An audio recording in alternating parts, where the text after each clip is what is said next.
नमस्कार, आप देख रहे हैं देश की बात। मैं हूं आपके साथ तन्वी। रुक करते हैं खबरों का, लेकिन उससे पहले नजर डालते हैं इस वक्त की हेडलाइंस पर। प्रधानमंत्री नरेंद्र मोदी आधिकारिक दौरे पर लंदन पहुंचे। फ्री ट्रेड एग्रीमेंट पर कर सकते हैं साइन।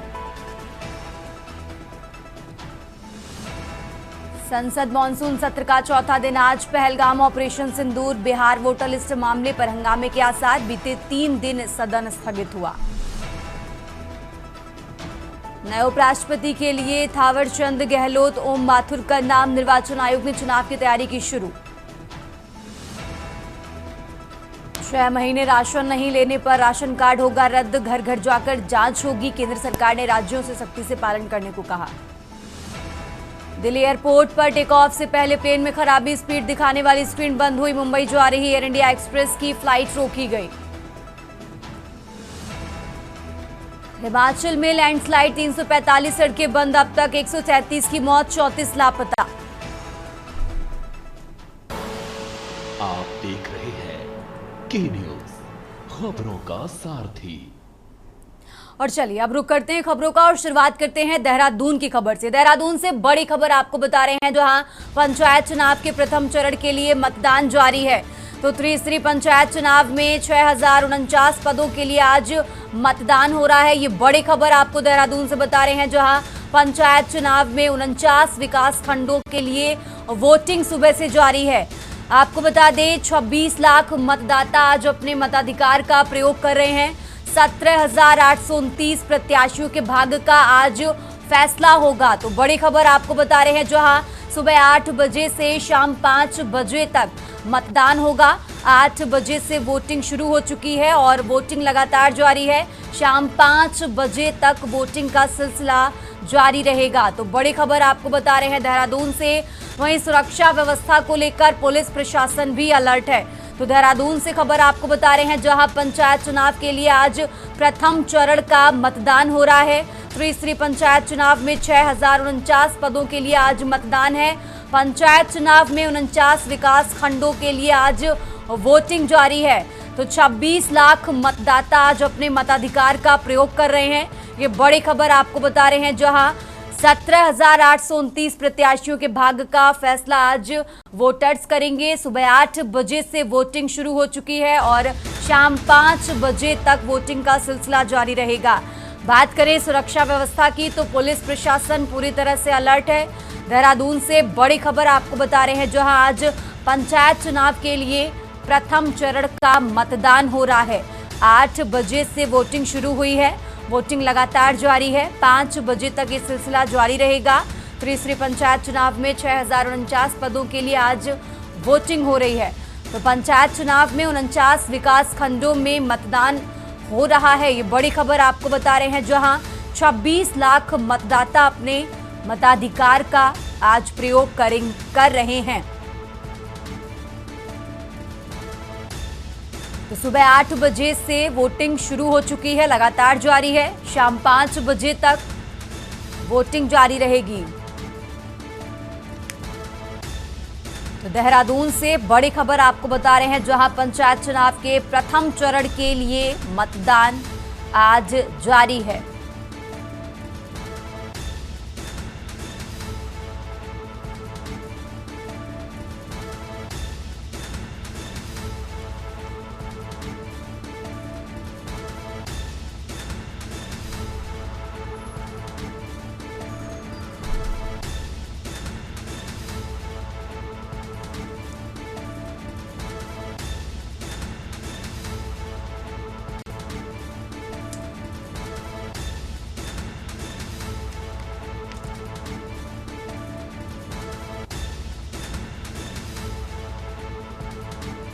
और इसी खबर पर ज्यादा जानकारी के लिए हमारे साथ अनिल राणा चमोली से जुड़ चुके हैं और सुरेंद्र उधम सिंह नगर से जुड़े हैं, उनसे जानकारी लेते हैं। सबसे पहले रुक करते हैं चमोली का, अनिल के पास चलते हैं। अनिल, आज प्रथम चरण के लिए मतदान जारी है। सबसे पहले क्या कुछ प्रशासन की तरफ से व्यवस्थाएं नजर आ रही हैं, आप जरा दर्शकों को बताइए और दिखाइए भी।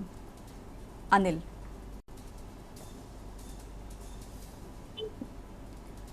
अनिल अनम्यूट करिए, आपकी आवाज हम तक नहीं आ रही है।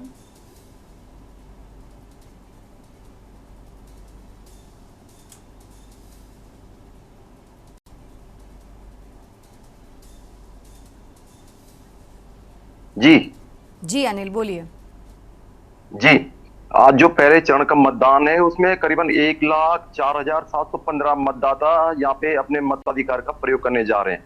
और यहाँ पे चमोली जिले में 9 ब्लॉक में से 4 ब्लॉक में आज पहले चरण में मतदान होना है, जिसमें थराली, देवाल, नारायणबगड़ और जोशीमठ जो ब्लॉक है वहाँ होना है।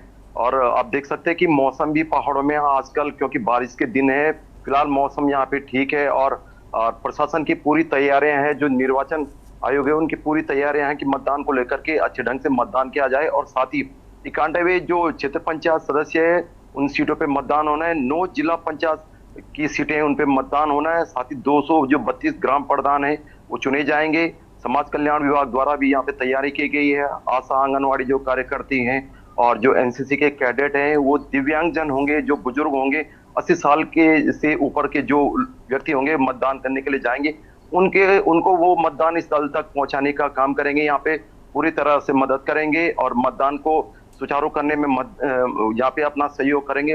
पूरी जो टीम है, प्रशासन की टीम है, शांति व्यवस्था के लिए भी लगी हुई है। और मतदान को, क्योंकि आज आपने देखा होगा कांवड़ भी चला था, तो प्रशासन का कार्य वहाँ कांवड़ की तैयारी को भी लेकर के जुटा हुआ था। और साथ ही उसी के कुछ समय बाद यहाँ पे मतदान, क्योंकि आज से मतदान शुरू हो गया पहले चरण का, तो प्रशासन के लिए भी ये एक चुनौती भरा काम है कि मतदान किस तरीके से सकुशल संपन्न कराया जाए। लेकिन प्रशासन की टीम इसको जुटी हुई है सकुशल संपन्न कराने में। जी बिल्कुल ठीक है अनिल, आप हमारे साथ बने रहिए। हमारे साथ उधम सिंह नगर से सुरेंद्र भी जुड़े, उनसे भी जानकारी लेते हैं। सुरेंद्र, क्या कुछ अपडेट निकल कर आ रहा है सामने?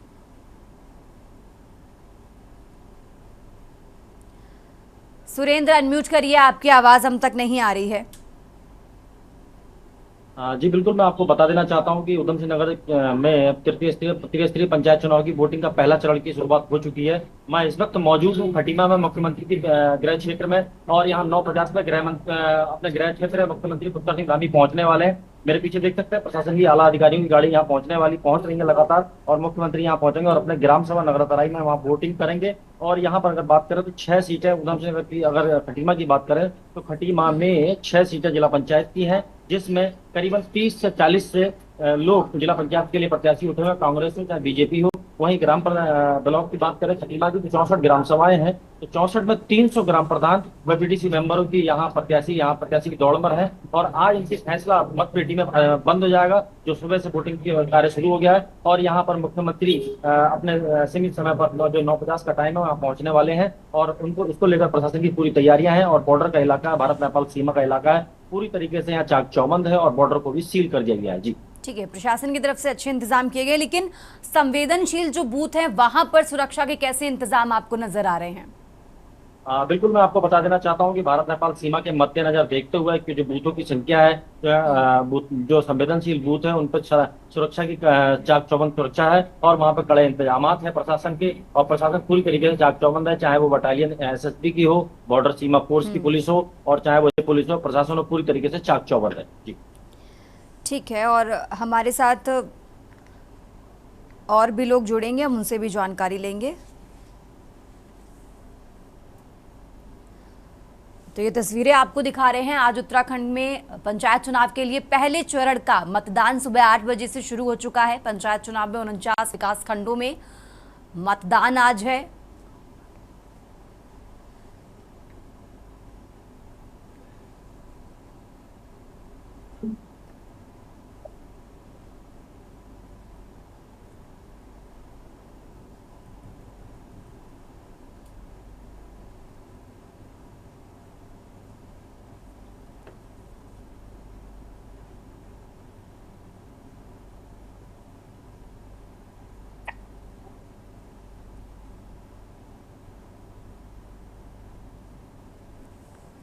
तो ये तस्वीरें आपको दिखा रहे हैं उत्तराखंड में त्रिस्तरीय पंचायत चुनाव के पहले चरण का मतदान आज सुबह 8 बजे से शुरू हो चुका है। 26 लाख से ज्यादा मतदाता 17,829 प्रत्याशियों के भाग्य का आज फैसला कर रहे हैं। तो राज्य निर्वाचन आयोग ने सुचारू मतदान के लिए व्यापक व्यवस्थाएं की हैं। तो उत्तराखंड में आज पहले चरण का पंचायत चुनाव है। मतदान सुबह 8 बजे से शुरू हो चुका है, लगातार जारी है। शाम 5 बजे तक मतदान का सिलसिला जारी रहेगा और 5 बजे थम जाएगा। तो पंचायत चुनाव में 49 विकास खंडों में आज मतदान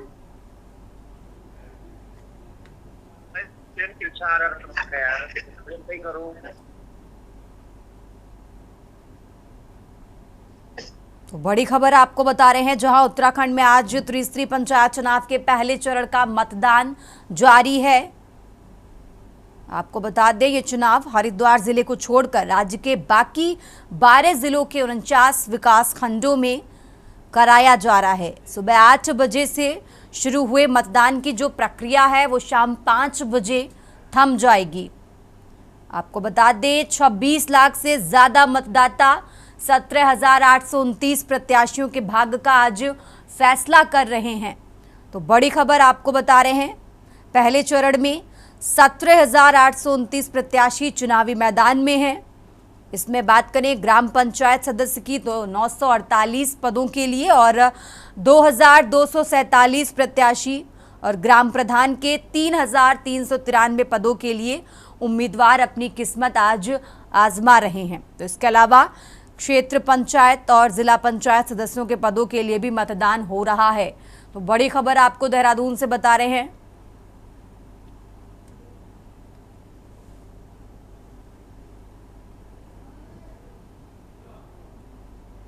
तो बड़ी खबर आपको देहरादून से बता रहे हैं। तो चमोली से अनिल भी हमारे साथ जुड़े। अनिल, आपका भी बहुत बहुत शुक्रिया और सुरेंद्र आपका भी बहुत बहुत शुक्रिया तमाम जानकारी दर्शकों तक पहुंचाने के लिए। और ये देहरादून से बड़ी खबर आपको बता रहे हैं। आगे बढ़ते खबरों में और देश की बात में आप बात कर रहे हैं लखनऊ की। लखनऊ से खबर आपको बता रहे हैं, जहां उत्तर प्रदेश में धर्मांतरण नेटवर्क पर योगी सरकार का बड़ा एक्शन सामने आया है। उत्तर प्रदेश में धर्मांतरण के ग्लोबल नेटवर्क के खिलाफ निर्णायक लड़ाई शुरू है। मुख्यमंत्री योगी के नेतृत्व में साजिशकर्ताओं पर शिकंजा कसा जा रहा है। बलरामपुर में झांगुर गिरोह की धर्मांतरण फैक्ट्री पर बुलडोजर चला है। जेल में बंद है झांगुर गैंग के सदस्य। आपको बता दें, संपत्तियों पर भी कार्रवाई लगातार जारी है। आगरा केस में बड़ा खुलासा हुआ है। 6 राज्यों तक फैला था धर्मांतरण का जाल, तो एटीएस ने दबोचे 10 आरोपी। विदेशी फंडिंग की आशंका जताई जा रही है। साथ ही आपको बता दें, लड़कियों को प्रेम जाल में फंसाकर विदेश भेजने की साजिश रची जा रही थी। फिलिस्तीन का नक्शा डिजिटल मिशन की जानकारी मिली है। तो मेरठ, लखनऊ से लेकर पंजाब, हरियाणा तक ये नेटवर्क बेनकाब फैला था। करोड़ों की बेनामी संपत्तियों की जांच लगातार जारी है। एटीएस की टारगेटेड रेड में मिले कई महत्वपूर्ण दस्तावेज और डिजिटल सबूत। तो धर्मांतरण के नाम पर बेटियों की आस्था से खिलवाड़ बर्दाश्त नहीं होगा। सनातन विरोधी कुचक्र को नहीं छोड़ा जाएगा। सीएम योगी की तरफ से ये बड़ी बातें कही गई हैं। तो सॉफ्ट टेरर के खिलाफ योगी सरकार का सबसे बड़ा प्रहार है। जलालुद्दीन झांगुर या कोई और, सबका हिसाब होगा। तो उत्तर प्रदेश बना देश भर में धर्मांतरण के खिलाफ लड़ाई का नेतृत्व करता। ये बड़ी खबर आपको बता रहे हैं। राजधानी लखनऊ से अहम जानकारी आपको बता रहे हैं, जहां सॉफ्ट टेरर के खिलाफ योगी सरकार का सबसे बड़ा प्रहार। आगे बढ़ते खबरों में बात कर रहे हैं लखनऊ की। लखनऊ से एक और बड़ी खबर आपको बता रहे हैं, जहां 1 अगस्त से नया डीएम सर्किल रेट लागू होगा। जमीन के दामों में 25 से 50% तक बढ़ोतरी प्रस्तावित है। कृषि, आवासीय, व्यावसायिक जमीन और अपार्टमेंट शामिल हैं। दरों में बदलाव से रजिस्ट्री और स्टाम्प शुल्क पर सीधा असर पड़ेगा। तो 18 से 27 जुलाई तक आपत्तियां व सुझावों पर निस्तारण होगा। आपको बता दें, कल कलेक्ट्रेट में जन सुनवाई के दौरान अंतिम फैसले पर चर्चा होगी। निवेशकों और रियल एस्टेट सेक्टर ने दरों में बढ़ोतरी पर चिंता जताई है और सबसे ज्यादा आवासीय कॉलोनियों की दरों पर आपत्तियां आई हैं। तो जमीन खरीदने वालों को ज्यादा कीमत चुकानी पड़ सकती है। अंतिम मुहर के बाद अब 1 अगस्त से पूरे लखनऊ में लागू होगी। तो लखनऊ से बड़ी खबर आपको बता रहे हैं। राजधानी लखनऊ से अहम जानकारी आपको बता रहे हैं, जहां अंतिम मुहर लगने के बाद 1 अगस्त से पूरे लखनऊ में ये प्रक्रिया लागू हो जाएगी।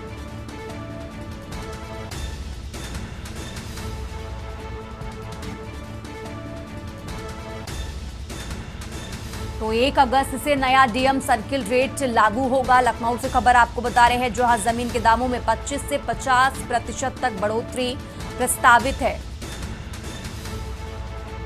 तो 1 अगस्त से नया डीएम सर्किल रेट लागू होगा। लखनऊ से खबर आपको बता रहे हैं, जमीन के दामों में 25 से 50% तक बढ़ोतरी प्रस्तावित है। और इसी खबर पर ज्यादा जानकारी के लिए हमारे साथ लखनऊ से संदीप जुड़ चुके हैं। संदीप, जिस तरीके से 1 अगस्त से नया डीएम सर्किल रेट लागू होने वाला है, पूरा अपडेट क्या है इसको लेकर जरा वो दर्शकों को बताइए।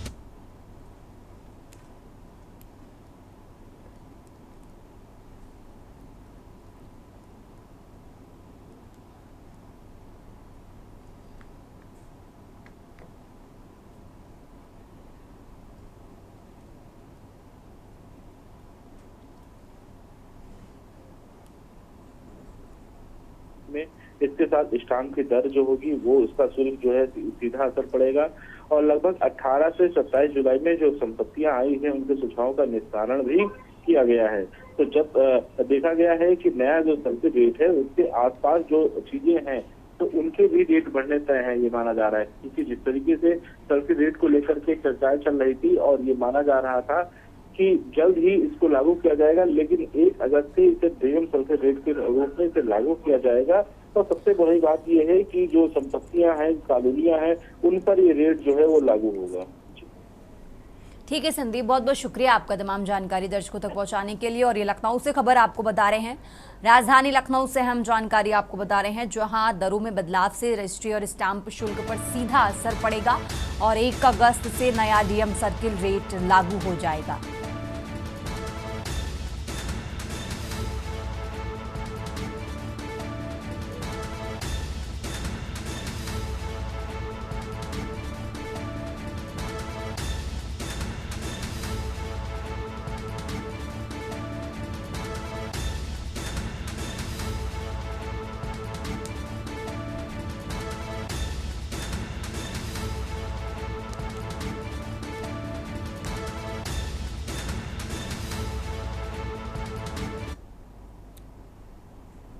देश की बात में फिलहाल यहाँ रुकते हैं एक छोटे से ब्रेक के लिए।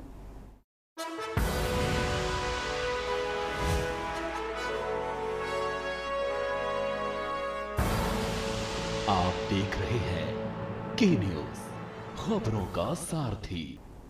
ब्रेक से वापस आ चुके हैं, रुक करते हैं खबरों का और देश की बात में बात कर रहे हैं लखनऊ की। लखनऊ से खबर आपको बता रहे हैं, जहां ऊर्जा मंत्री एके शर्मा आज अपने पुराने तेवर में दिखे हैं। एके शर्मा आज सिंघम वाले तेवर में दिखे। यूपी पीसीएल चेयरमैन से लेकर पूरे राज्य के एक्सीएन तक की मीटिंग हुई है। 10 मिनट तक यूपी पीसीएल चेयरमैन को खरी खोटी सुनाई। अधिकारियों को सुनने के बाद मंत्री विफर पड़े तो और कहा कि आप लोग अपनी बकवास बंद करिए, मैं आपकी बकवास सुनने को नहीं बैठा। तो जनता को फेस करिए तब मालूम पड़ेगा। एके शर्मा की तरफ से ये बड़ी बातें कही गई हैं। साथ ही उन्होंने कहा कि मैं कई जिलों का दौरा करके कल ही लौटा हूं।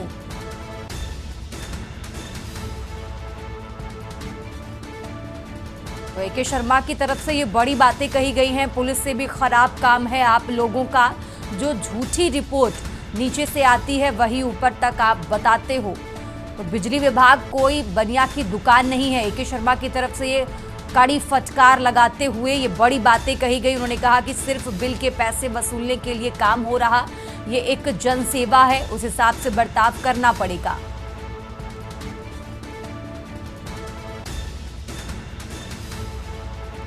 तो ये बड़ी खबर आपको बता रहे हैं लखनऊ से।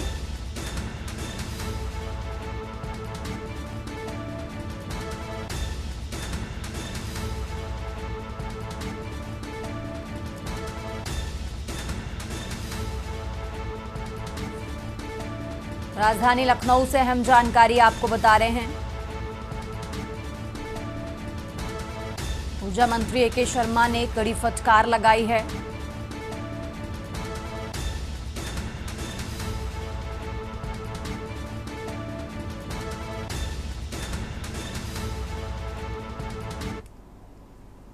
और अब खबर नोएडा से है, जहां जिजारसी इलाके से गुजरात एटीएस ने एक संदिग्ध आतंकी जिशान को डिटेन किया है। जानकारी के अनुसार जिशान को देर रात गुजरात एटीएस की एक टीम ने मोबाइल रिपेयरिंग की दुकान से पकड़ा। ये दुकान सैनिक कम्युनिकेशन नाम से जानी जाती है, जहां जिशान कभी कभी काम करने आता था। दुकानदार के अनुसार जिशान गांव के आसपास का रहने वाला था और दुकान पर रोजाना नहीं बल्कि कभी कभार ही आता था। उसने बताया कि जिशान अक्सर मोबाइल में गेम खेलने में ही बिजी रहता था और ज्यादा बातचीत नहीं करता था। गुजरात एटीएस की टीम टीम ने गुप्त सूचना के आधार पर यह कार्रवाई की है। जिशान की गिरफ्तारी के बाद इलाके में हलचल मच गई है और सुरक्षा एजेंसियां पूरे मामले की जांच में जुट गई हैं। तो सूत्रों के अनुसार जिशान का नाम एक बड़े आतंकी नेटवर्क से जुड़ा हो सकता है, जिसकी जांच गुजरात ATS और अन्य खुफिया एजेंसियां कर रही हैं। तो गिरफ्तार व्यक्ति से पूछताछ जारी है और जल्द ही मामले में और भी कई खुलासे होने की संभावना जताई जा रही है।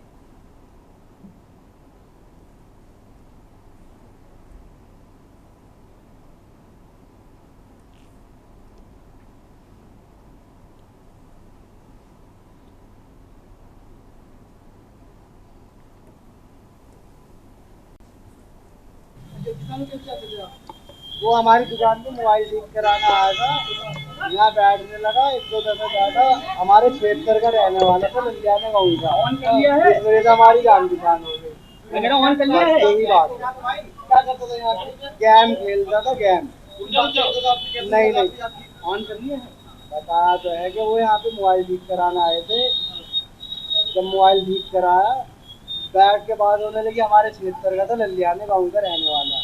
इसके अलावा मुझे कुछ नहीं पता वो क्या करते थे, क्यों आते थे जाते। फिर ये गेम खेलते थे यहाँ, मोबाइल ठीक करवा लेते। मोबाइल के बारे में तो जानकारी अच्छी थी नहीं, मोबाइल के बारे में कोई जानकारी नहीं। सोशल मीडिया वगैरह इसके बारे में मैं नहीं बता सकती, क्योंकि तो वही बता सकते हैं।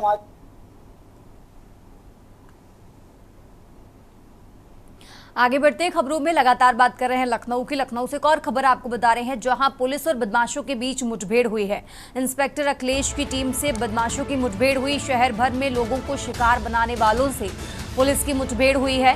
तो चेकिंग के दौरान मुखबिर ने पुलिस को सूचना दी। बंधा रोड पर पुलिस ने लुटेरों को रोकने का इशारा किया। पुलिस को आता देख बदमाशों ने पुलिस पार्टी पर ही फायर किया। तो जवाब में पुलिस पार्टी ने फायर किया है। पुलिस की फायरिंग के जवाब में बदमाश घायल हुआ।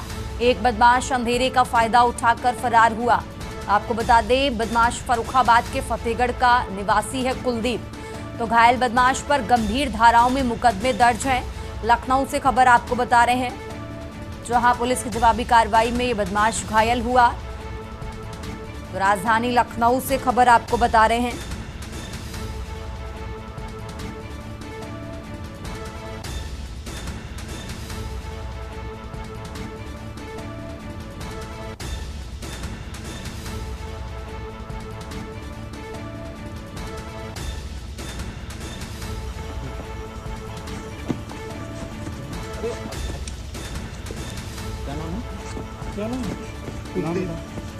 नाम बता अपना।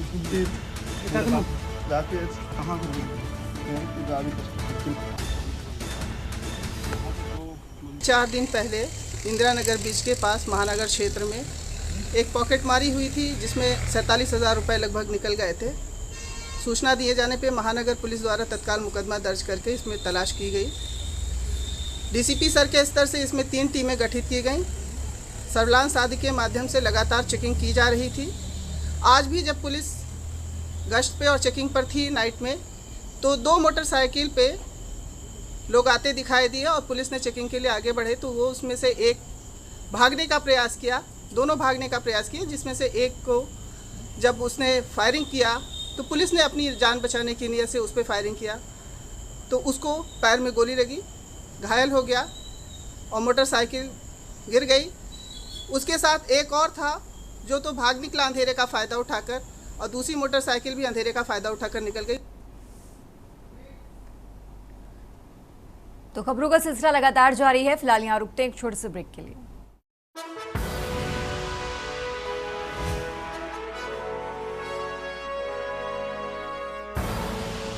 आप देख रहे हैं के न्यूज़, खबरों का सारथी। ब्रेक से वापस आ चुके हैं, रुक करते हैं खबरों का। खबर लखनऊ से है, जहां सड़क मरम्मत में वेस्ट प्लास्टिक का उपयोग हो रहा है। उत्तर प्रदेश के 35 जिलों में सड़क मरम्मत में वेस्ट प्लास्टिक का उपयोग किया जा रहा है। तो प्रधानमंत्री ग्राम सड़क योजना के तहत ये अनोखी पहल चल रही है। आपको बता दें, अब तक करीब 605.79 किलोमीटर सड़क की मरम्मत हुई है। मरम्मत में उपयोग हुए करीब 690 टन सिंगल यूज प्लास्टिक। तो ग्रीन हाउस गैसों के उत्सर्जन में हो रही भारी कटौती, वेस्ट प्लास्टिक से सड़कों को मजबूती मिल रही है। पर्यावरण संरक्षण और सड़क गुणवत्ता दोनों पर फोकस है। सड़क निर्माण में अपनाई जा रही है एडवांस टेक्नोलॉजी। तो प्लास्टिक प्रदूषण को कम करने की ये बड़ी पहल है। लखनऊ से खबर आपको बता रहे हैं, जहां यूपी मॉडल को दूसरे राज्य भी फॉलो कर सकते हैं। तो सड़क निर्माण में अपनाई जा रही एडवांस टेक्नोलॉजी, प्लास्टिक प्रदूषण को कम करने के लिए ये बड़ी पहल है। यूपी मॉडल को दूसरे राज्य भी अब फॉलो कर सकते हैं। तो लखनऊ से खबर आपको बता रहे हैं, राजधानी लखनऊ से अहम जानकारी आपको बता रहे हैं, जहां सड़क मरम्मत में वेस्ट प्लास्टिक का उपयोग हो रहा है।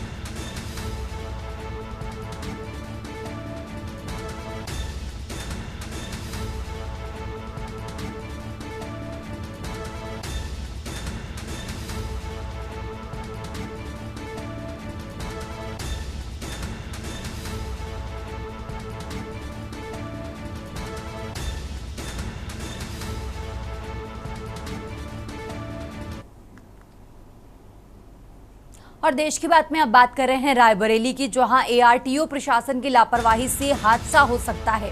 हादसों के बाद भी एआरटीओ प्रशासन कर रहा लापरवाही, तो लापरवाही के चलते बड़ा हादसा हो सकता है। प्राइवेट बसों में बाइक रखकर करवाया जा रहा है सफर, तो यात्रियों की जान के साथ प्राइवेट बस संचालक खिलवाड़ कर रहे हैं। मिल एरिया थाना क्षेत्र के एफसीआई गोदाम के पास का ये मामला आपको बता रहे हैं। रायबरेली से खबर आपको बता रहे हैं, जहां मिल एरिया थाना क्षेत्र के एफसीआई गोदाम का ये मामला है।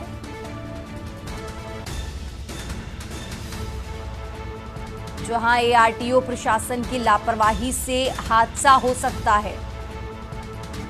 हादसों के बाद भी एआरटीओ प्रशासन लापरवाही कर रहा है। रायबरेली से खबर आपको बता रहे हैं, जहां एआरटीओ प्रशासन की लापरवाही से हादसा हो सकता है और इसके बावजूद भी लापरवाही की जा रही है।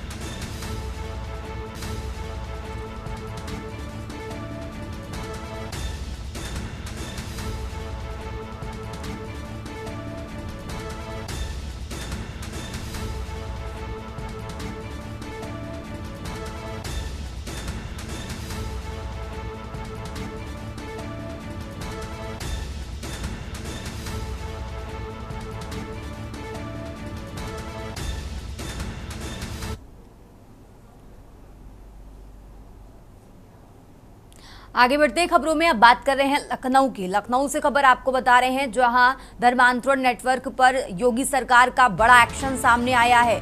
उत्तर प्रदेश में धर्मांतरण के ग्लोबल नेटवर्क के खिलाफ निर्णायक लड़ाई शुरू है। तो मुख्यमंत्री योगी के नेतृत्व में साजिशकर्ताओं पर शिकंजा कसा जा रहा है। ये बड़ी खबर आपको बता रहे हैं, जहां बलरामपुर में झांगुर गिरोह की धर्मांतरण फैक्ट्री पर बुलडोजर चला है। जेल में बंद है झांगुर गैंग के सदस्य और संपत्तियों पर कार्रवाई लगातार जारी है।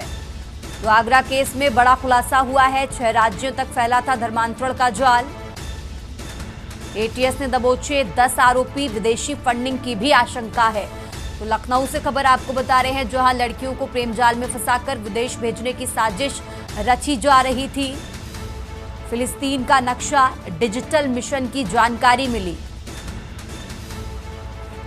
तो मेरठ, लखनऊ से लेकर पंजाब, हरियाणा तक फैला नेटवर्क बेनकाब हुआ है। करोड़ों की बेनामी संपत्तियों की भी जांच हो रही है। तो लखनऊ से अहम जानकारी आपको बता रहे हैं, जहां एटीएस की टारगेटेड रेट में मिले अहम दस्तावेज और डिजिटल सबूत।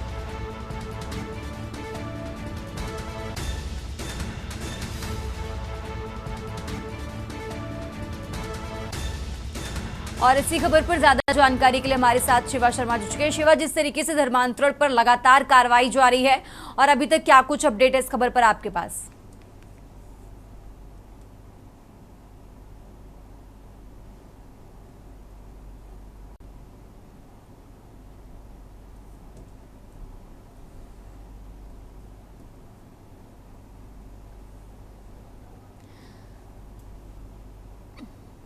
जो भतीजा है समरूप, उसकी जो बंगला, उसका जो घर बना हुआ है, सरकारी जमीन जो बना हुआ है, और उसकी जो नपाई हुई थी, पूरी तरीके से इस बात में पुख्ता प्रभाव पाए गए कि वो सरकारी जमीन में अवैध रूप से उसका घर बना है। उसकी जो जमीन खोटी है उसको जमींदोज किया जाएगा, और इसके लिए बुधवार तक का नोटिस दिया गया था कि बुधवार तक वो अपना घर खाली कर दे, और कल तक वो नोटिस का जो टाइम पीरियड था वो खत्म हो चुका है। और अब देखा जा सकता है कि छानू की कोठी के साथ साथ अब समरूप जो छानू का भतीजा है उसकी भी कोठी गिराए जाने के आसार ज्यादा है, और जिला प्रशासन कभी भी इस तरीके की कार्रवाई को पूरा कर सकता है। जरूर इस गिरोह की जो तार है वो न सिर्फ उत्तर प्रदेश से और न सिर्फ बलरामपुर जिले से, बल्कि अन्य प्रदेशों से और अन्य राज्यों से साथ साथ विदेशी से भी जुड़े हुए। तो इसमें करोड़ों की जो फंडिंग का जो मामला था वो सामने आया था। जो जांच एजेंसी है, ATS हो या STF हो, उन सभी लोगों ने जब छापेमारी की थी सांगो को रिमांड में लेने के बाद में, तो तमाम ऐसे डिजिटल उपकरण, तमाम ऐसे दस्तावेज, तमाम ऐसी किताबें उनके पास आई थी जिससे ये कमाल हुआ था कि सिर्फ फंडिंग के जरिए ही लोगों का धर्मांतरण न सिर्फ कराया जाता है, बल्कि उनकी रकम से, मोटी फंडिंग से जमीनें भी उत्तर प्रदेश के अंदर खरीदी जाती है, जिसका प्रमाण बलरामपुर जिले में कई जगहों पर मिला कि जब उन्होंने जिला कार्यालय से जमीनों की खरीद फरोख्त के जो दस्तावेज मांगे थे वो उसको मिलने के बाद में तमाम ये चीजें प्रूफ हुई। तो अब जो सरकार बहुत ज्यादा एक्टिव है, सरकार इस मूड में है कि अगर लंबे समय से और लंबे मास में धर्मांतरण लोगों का कराया जा रहा था, चाहे वो लड़कियां हो चाहे वो पुरुष हो, तो ऐसे गिरोह को जमींदोज करना, ऐसे गिरोह को खत्म करना सरकार की प्राथमिकता है। और ऐसे में सभी पुलिस के अधिकारियों को इस बात को लेकर के अलर्ट किया गया था कि छानगुर के गिरोह को जितने भी लोग हैं उत्तर प्रदेश के अंदर और विदेश के अंदर सबको पकड़ करके जेल में भेजे और सबकी जो अवैध संपत्तियां उनको जब्तीकरण कार्रवाई करने की कोशिश करें। और ये भी बात सही है कि उत्तर प्रदेश के अलावा जितने अन्य राज्य है वहां पर भी इस मामले को लेकर के छापेमारी चल रही है, चाहे वो एंटी टेररिस्ट स्क्वाड की बात करें या स्पेशल टास्क फोर्स की बात करें। ये दोनों यूनिट लगातार धर्मांतरण गिरोह के खिलाफे के लिए, लोगों को पकड़ने के लिए, जो उनके हैंड्स हैं उन पर शिकंजा कसने के लिए लगातार इस तरीके की कार्रवाई कर रहे हैं। सरकार का एक साफ एजेंडा है कि ऐसे किसी गिरोह को, ऐसे किसी धंधे को उत्तर प्रदेश के अंदर पनपने नहीं देंगे और इनके खिलाफ सख्त कार्रवाई करेंगे। बिल्कुल शिवा, और जिस तरीके से उत्तर प्रदेश के अलावा पंजाब और हरियाणा के अलावा और कौन कौन से जिले हैं जो टारगेट पर हैं, सबसे पहले वहां पर कार्रवाई, छापेमारी की जा रही है? देखिए, बीते दिनों में हमने देखा कि ATS ने उत्तर प्रदेश के तकरीबन 12 जिलों में छापेमारी की थी, और इसके साथ साथ जब ATS को इस बात के सबूत मिले उत्तर प्रदेश के अलग अलग राज्यों में भी इस नेटवर्क के तार फैले हैं, तो पंजाब, हरियाणा, कोलकाता, गोवा और इन तमाम जगहों पर उन्होंने छापेमारी की थी। तो अलग अलग राज्यों में जहां जहां से इनके पास इनपुट्स आते हैं उस तरीके की कार्रवाई करते हैं। बीते दिनों में हमने देखा कि DGP ने खुद प्रेस कॉन्फ्रेंस करके आगरा में एक बड़े धर्मांतरण गिरोह का खुलासा किया था। हालांकि उसमें ये कहा था कि छानगुर से इनका लेना देना है या नहीं है, अभी तक उनके पास ये प्रमाण नहीं है, लेकिन धर्मांतरण के दो बड़े बड़े इस मामले बलरामपुर जिले में और दूसरा आगरा जिले में अगर चल रहा है तो कहीं ना कहीं बड़ी नींद इनकी तैयार हो रही थी। तो उनकी बड़ी नींद को कुचलने के लिए, उनको ध्वस्त करने के लिए सरकार की एजेंसियां लगातार लगी हुई है। ईडी भी इस मामले में आ चुकी है, क्योंकि ईडी का इन्वॉल्वमेंट इसलिए होता है कि जब PMLA एक्ट के तहत जब मुकदमा दर्ज करते हैं तो पैसे की फंडिंग किस तरीके से आ रही है, पैसे का यूज कहाँ पर हुआ, उनको किस किस तरीके से छपाया गया, वो ईडी के अफसर करते हैं। तो ईडी के अफसरों ने अब खुद में रिमांड ली है, लखनऊ कोर्ट में एक अर्जी डाली है कि छानगुर और उसके सहयोगी की उनको रिमांड दी जाए, ताकि वो सही तरीके से जो उनके क्वेश्चनायर है, जो उन्होंने अब तक की तफ्तीश में सही पाया है, उससे सही तरीके से क्रॉस चेक कर सके छानगुर से कि आखिरकार जो पैसे की जो स्रोत है उससे सही तरीके से तलाश सके, उस पर काम कर सके। तो तमाम राज्य है, कोई एक राज्य नहीं है, उत्तर प्रदेश के अलावा तमाम ऐसे राज्य जहाँ पर पूरी तरीके से जो धर्मांतरण गिरोह का जो रैकेट था, उनके जो गुर्गे थे, उनके जो लोग थे, वो फैले हुए थे।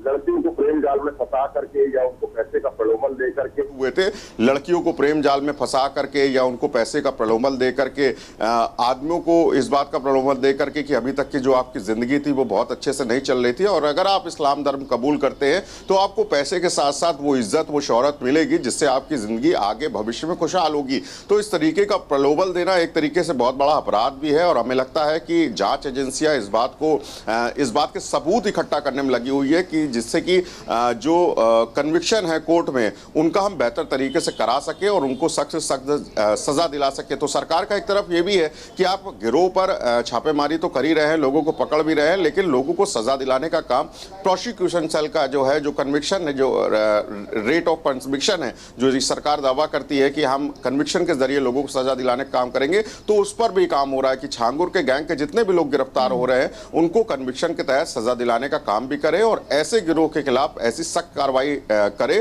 ताकि वो आगे भविष्य में नजीर पेश हो और इस तरीके की कोई भविष्य में कदम उठाने के लिए सोच ना सके। बिल्कुल, एक बड़ा नेटवर्क है, उसका खुलासा धीरे धीरे हो रहा है। शिवा, बहुत बहुत शुक्रिया आपका तमाम जानकारी दर्शकों तक पहुंचाने के लिए।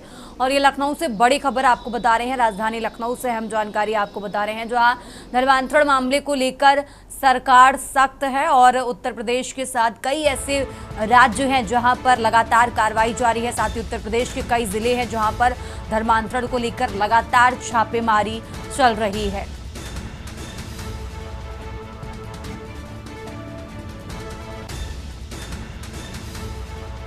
उत्तर प्रदेश बना देश भर में धर्मांतरण के खिलाफ लड़ाई का नेतृत्व करता। ये बड़ी खबर आपको बता रहे हैं, जहां यूपी में धर्मांतरण नेटवर्क पर योगी सरकार का बड़ा एक्शन। लखनऊ से अहम जानकारी आपको बता रहे हैं।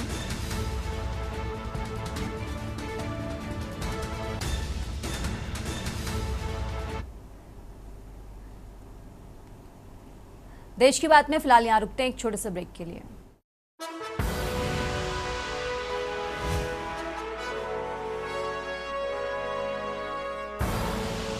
आप देख रहे हैं के न्यूज, खबरों का सारथी।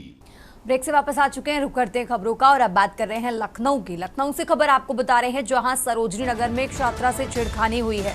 कोचिंग जा रही छात्रा से अश्लील हरकत की कोशिश की गई, लिफ्ट के बहाने की जबरदस्ती कोशिश। तो कॉलोनी में रहने वाले युवक ने अश्लील हरकत की है, कार में बैठाकर की अश्लील हरकत व छेड़छाड़। तो कार पीड़िता के पिता की शिकायत पर आरोपी गिरफ्तार कर लिया गया है। आपको बता दें, आरोपी टीके सिंह को गिरफ्तार किया गया और जेल भेज दिया गया है। तो लखनऊ से खबर आपको बता रहे हैं। राजधानी लखनऊ से अहम जानकारी आपको बता रहे हैं।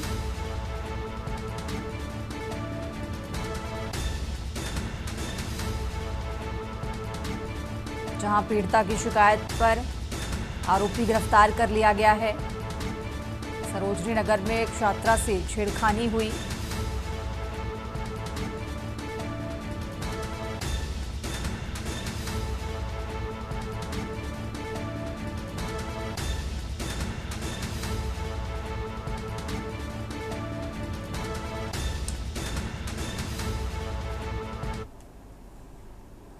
और अब खबर बुलंदशहर से है, जहां नौकरी का झांसा देकर ठगी करने वाले 3 गिरफ्तार किए गए हैं। शातिर अपराधी नीरज, हिमांशु व सतेश गिरफ्तार किया गया।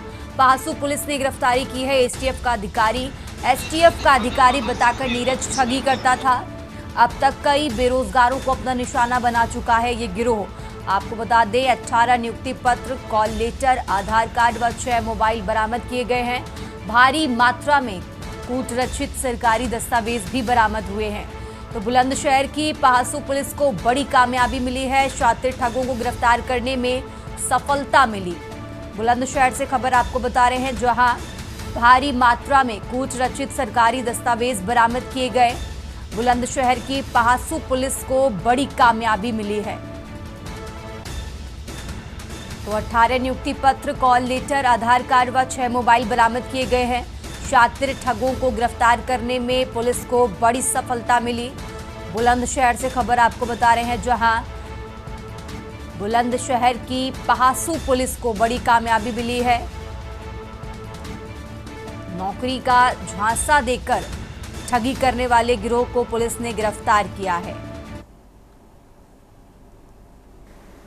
जनपद बुलंदशहर पुलिस टीम द्वारा सरकारी नौकरी लगवाने के नाम पर ठगी करने वाले एक गिरोह का पर्दाफाश किया है, जिसमें 3 आरोपी को गिरफ्तार किया गया है। ये आरोपी हैं नीरज यादव, थाना कम्पियरगंज, जनपद गोरखपुर; सतेश कुमार, थाना गांधी पार्क, जनपद अलीगढ़; हिमांशु बौद्ध, थाना गोमती नगर, जनपद लखनऊ। इनके द्वारा फर्जी कूटरचित नियुक्ति पत्र, आई कार्ड, भर्ती विज्ञापन और सरकारी विभाग की फर्जी पोशाक पहनकर लोगों के साथ की जाती थी। इसी क्रम में थाना पहासू में गजेंद्र सिंह नामक व्यक्ति को सरकारी नौकरी दिलाने के नाम पे 15 लाख की ठगी दी गई। आगे बढ़ते खबरों में खबर लखनऊ से है, जहां पेट्रोल पंप पर गुंडागर्दी का वीडियो वायरल हुआ है। युवक ने पेट्रोल पंप कर्मचारी को बुरी तरह पीटा है, खुद को बताया सीईओ और फिर मौके से फरार हो गया। तो सीएनजी भरवाने को लेकर यह विवाद हुआ था। विरोध करने पर बवाल मचा। पुलिस में शिकायत दर्ज की गई है और पुलिस इस मामले की जांच कर रही है। तो सवालों के घेरे में नकली अफसर, आरोपी की गिरफ्तारी की मांग तेज है। मड़ियाव थाना क्षेत्र का ये मामला आपको बता रहे हैं। लखनऊ से खबर आपको बता रहे हैं। राजधानी लखनऊ से अहम जानकारी आपको बता रहे हैं, जहां फिलहाल आरोपी की तलाश में पुलिस जुटी हुई है।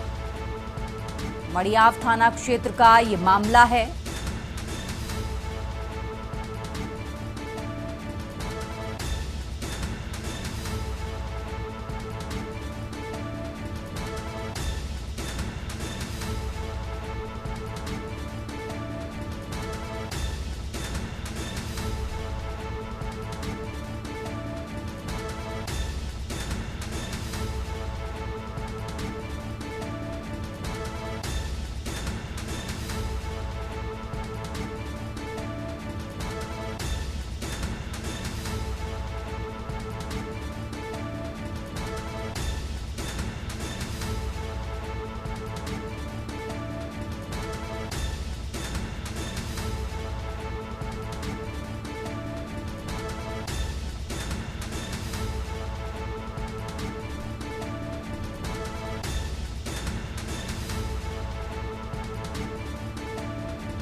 आगे बढ़ते खबरों में और अब बात कर रहे हैं रायबरेली की। रायबरेली से खबर आपको बता रहे हैं, जहां जिला महिला अस्पताल में बच्चों के आने पर रोक लगी है।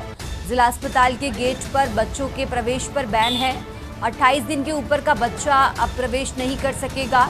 जिला अस्पताल में प्रवेश बैन की नोटिस चस्पा की गई है। तो इस आदेश को लेकर तीमारदारों को दिक्कतें हो रही हैं।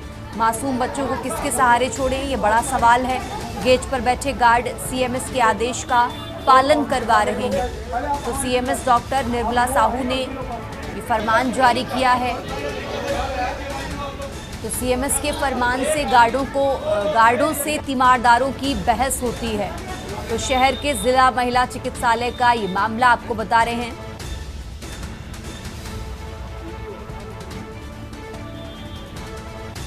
तो गेट पर बैठे गार्ड सीएमएस के आदेश का पालन करवा रहे हैं। सीएमएस डॉक्टर निर्मला साहू की तरफ से ये तुगलकी फरमान जारी किया गया है। तो सीएमएस के फरमान से गार्डों से होती है तीमारदारों की बहस। शहर के जिला महिला चिकित्सालय का ये मामला है। रायबरेली से खबर आपको बता रहे हैं, जहां जिला महिला अस्पताल में बच्चों के आने पर रोक लगी है।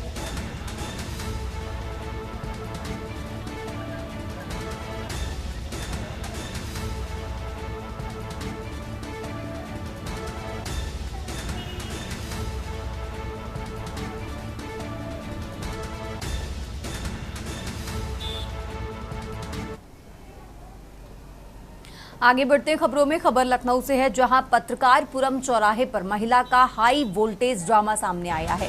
नशे में धुत महिला ने बवाल किया। पहले पेट्रोल डालने को लेकर बवाल, चप्पल निकालकर युवकों को धमकाया और देखते ही देखते मौके पर भारी भीड़ जमा हो गई। तो अभद्र भाषा और हिंसा से लोगों में आक्रोश है। गोमती नगर के पत्रकारपुरम का ये मामला आपको बता रहे हैं। लखनऊ से खबर आपको बता रहे हैं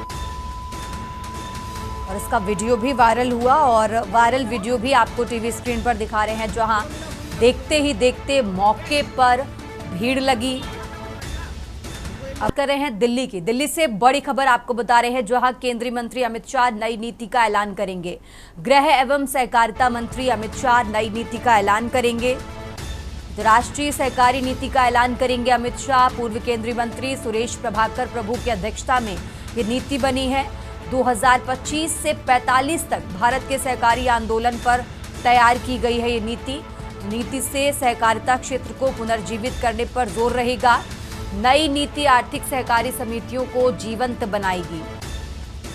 दिल्ली से खबर आपको बता रहे हैं,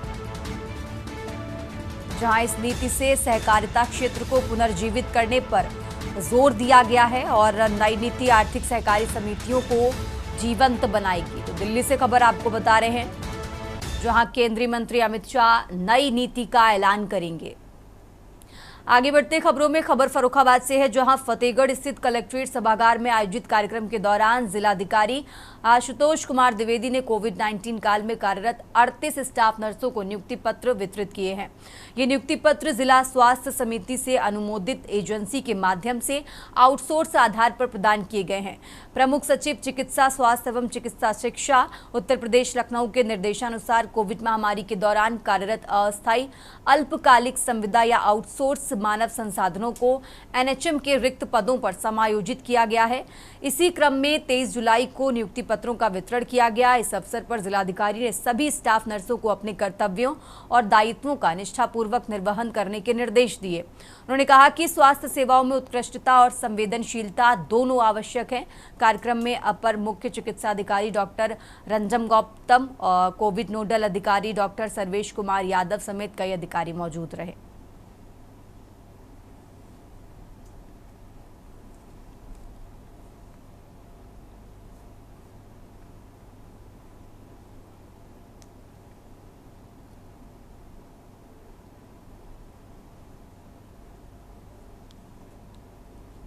और अब खबर फर्रुखाबाद से है, जहां राष्ट्रीय पशु रोग नियंत्रण कार्यक्रम के अंतर्गत एफएमडी अभियान के छठे चरण 2025-26 का शुभारंभ जिलाधिकारी आशुतोष कुमार द्विवेदी द्वारा किया गया। इस अवसर पर उन्होंने वेटनरी एम्बुलेंस व बहुउद्देशीय सचल वाहनों को हरी झंडी दिखाकर अभियान की शुरुआत की। टीकाकरण अभियान 23 जुलाई से 5 सितंबर 2025 तक चलेगा। अभियान को लेकर के न्यूज के विशेष संवाददाता सतीश गुप्ता बातचीत में मुख्य पशु चिकित्सा अधिकारी डॉक्टर धीरज कुमार शर्मा ने बताया कि जनपद को कुल 5,02,250 डोज प्राप्त हुई हैं। टीकाकरण काम के लिए जिले में 18 टीमें गठित की गई हैं, जो सभी गौशालाओं और पशुपालकों के गौवंश एवं महिवंशीवी पशुओं का टीकाकरण करेंगी। जिलाधिकारी ने अभियान की प्रभावी निगरानी सुनिश्चित करने के लिए मुख्य पशु चिकित्सा अधिकारी को आवश्यक दिशा निर्देश भी जारी किए हैं।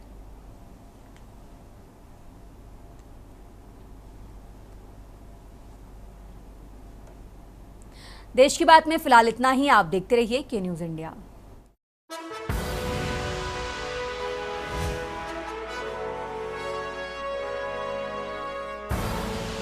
आप देख रहे हैं के न्यूज, खबरों का सारथी।